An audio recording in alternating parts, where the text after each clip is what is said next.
Sir, मैं आपके पास आना चाह रहा था, लेकिन मैं आपके पास एक मैक्रो व्यू के लिए आऊंगा। उससे पहले मैं कुछ खबरें इसी लिहाज से बता दूं, फिर मैं आपसे ओवरऑल एक एनालिसिस लूंगा। लेकिन professor Rajan Kumar sir, American think tank की रिपोर्ट आती है और वो ऐसे टाइम पर आती है जब हमें पता है कि किस तरीके से फंडिंग हो रही है। क्या फंडिंग हो रही है हमें अच्छी तरीके से पता है कि ये किसान आंदोलन में कहां से किसकी फंडिंग हुई, जिस तरीके से कुछ खालिस्तान समर्थक लोगों को भड़काने की कोशिश की गई और उसके प्रूफ है। सिख फॉर जस्टिस हमारे पास प्रूफ है। सेकंड चीज जो हमारे लिए सबसे शॉकिंग है, अब इन्होंने बोला एनजीओ का जिक्र किया, एमनेस्टी इंटरनेशनल का काला चिट्टा सबके सामने है। इस रिपोर्ट के अभी आने के मायने क्या है, क्योंकि अमेरिकन एडमिनिस्ट्रेशन नया अभी आया है। देखिए, ये निशांत, आपने बहुत ही बढ़िया सवाल किया, थैंक यू।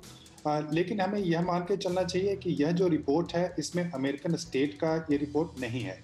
ये एक वहाँ पे जो थिंक टैंक है वो इंडिपेंडेंट है, उनका फंडिंग इंडिपेंडेंट है। तो इसलिए मुझे नहीं लगता है कि हमारी जो सरकार है उसको एक ऑफिशियल तरीके से उसको रिएक्ट करने की जरूरत है।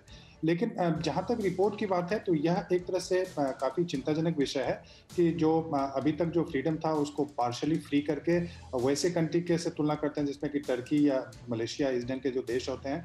तो ये मुझे लगता है कि एक इम्पॉर्टेंट जो मैसेज इंडिया का जाता है हमेशा, जो जिससे इंडिया का रेपुटेशन आप देखेंगे बाहर में काफ़ी हाई है।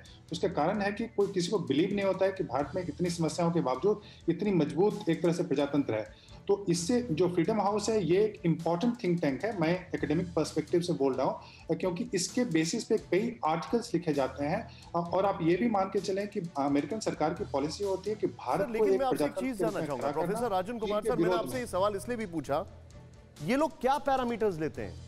मतलब ये इससे ज्यादा हास्यास्पद कुछ हो नहीं सकता कि वो लॉकडाउन की बात कर रहे हैं। मतलब उनके लिए लॉकडाउन में आजादी जरूरी है या मौत? अमेरिका में मौतें हुई हैं क्योंकि उन्होंने लॉकडाउन टाइम पर नहीं लगाया, इंडिया ने लगाया इसलिए जिंदगी बची। जी, उसने अमेरिका को भी क्रिटिसाइज किया है वहाँ पे जो कैपिटल हिल या दूसरे जगहों पे जो अटैक हुए हैं। तो इनफैक्ट आप देखें केवल उसने भारत को नीचे नहीं दिखाया, लगभग 75% जो देश हैं उनका रैंकिंग कहीं ना कहीं नीचे हुआ है। तो उनको ये बोला कि 75% लोग जो पहले बेटर फ्रीडम में रह रहे थे अभी उनमें कहीं ना कहीं गिरावट आई है। और उसने अमेरिका को भी क्रिटिसाइज किया। जो सबसे ऊपर के देश हैं उसमें स्कैंडिनेवियन कंट्री, फिनलैंड, स्वीडन इत्यादि हैं। और यूरोप के देश में भी आप देखें पोलैंड, दूसरे जो देश हैं उसमें काफ़ी गिरावट आई है।